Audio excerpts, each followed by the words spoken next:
what's a nice man like you doing tackling an icky subject like child porn and Yeah. because touchy subjects, deftly handled, by the way.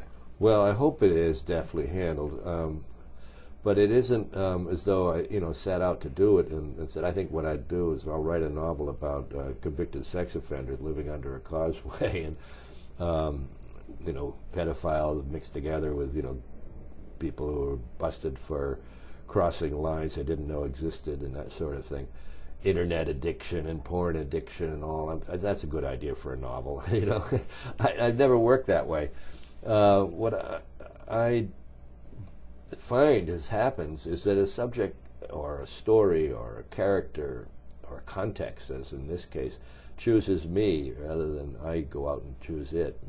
And in this case, as in every case of writing, for me, writing fiction is a way to penetrate something, to understand something on a deep, deep level that is otherwise mysterious to me, that I otherwise can't connect to emotionally or intellectually or imaginatively. And it's only through the process of writing fiction that I'm able to do that. And this was a sort of a context and a kind of character and a world that was mysterious to me and impenetrable in some ways. Only through writing a novel could I kind of get close to it. I mean, happenstance, it came to me out of the blue, as it were. I live in South Florida, in Miami Beach, 6 months a year. And about 4 years ago, articles started appearing in the local newspapers about this colony of men living under the Julia Tuttle Causeway down there. Connects the mainland to the barrier islands that make up Miami Beach. And I could see it, the causeway, from my terrace. Could look out and see that terrace. And I just started imagining what it must be like to be caught there, to be a kind of incompetent and naive and marginalized and maybe alienated kid to begin with, who crossed a line somewhere and ended up becoming a convicted sex offender, a loser, one of those kids who manages to get through high school with no skill sets and barely literate and knows nothing except what's in front of him, lost in the internet, lost in a digitalized universe. And it was easy enough to imagine a kid like that, and so that's sort of what drew me toward the material. Before I made any decision to write a novel about it, I was exploring it. The whole thing of unintended consequences of good intentions, the good intentions being, let's pass a law that requires any convicted sex offender to live beyond 2,500 feet where there might be children. And then the unintended consequences is that then you create a housing problem for a whole lot of people, and a growing population too. And so what do you do then? Well, we stick them underneath the causeway, and they're like trolls under a bridge. We won't have to admit that they're there.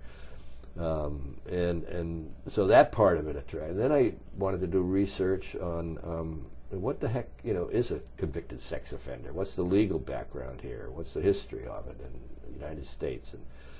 And also what's driving this kind of regulatory apparatus that we're setting up? Where after they get out, they have to wear monitors and be under 24-hour surveillance for years and years, and in some cases they're trying to pass laws that require it for life after they've served their time. What's the history of that, and what's the hysteria that drives that, the fear that drives that? So I was just sort of exploring all this, and out of that, emerged the character of the kid, and I just said, well, maybe I'll give it a shot and see if I can tell the story from the point of view of a kid who's trapped like that, and see what it feels like, and see if I can find the right voice for it, and begin. And then the rest is history, as they say. 3 years later, we have a novel. I felt like a sex offender by the end of it, and this idea of desires and cravings and... Well, I think because you end up inhabiting the mind and the feeling, emotional life, the world of the kid, the way I did in writing it. You've spent however many hours you were reading that inside the head of the kid, pretty much. and sometimes inside the head of the professor, and so you would come out of that feeling like, you know, touched by that in some way and changed by that. I think that happens that it's a much more pleasant experience to be inside the head of the kid than it is the professor, because the kid is basically honest, and he's basically essentially trying to figure out how to be a good person.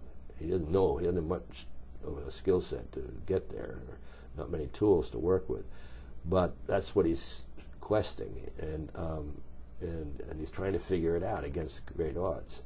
And he has a kind of slightly slanted sense of humor. So being there is kind of, it has its bright spots, let's say, and the moments when he sees things from a really outsider's angle of vision, and it seems, I think he's seeing it freshly as a result. The book is Lost Memory of Skin. I've been speaking with the author Russell Banks, and Lost Memory of Skin is published by Knopf Canada.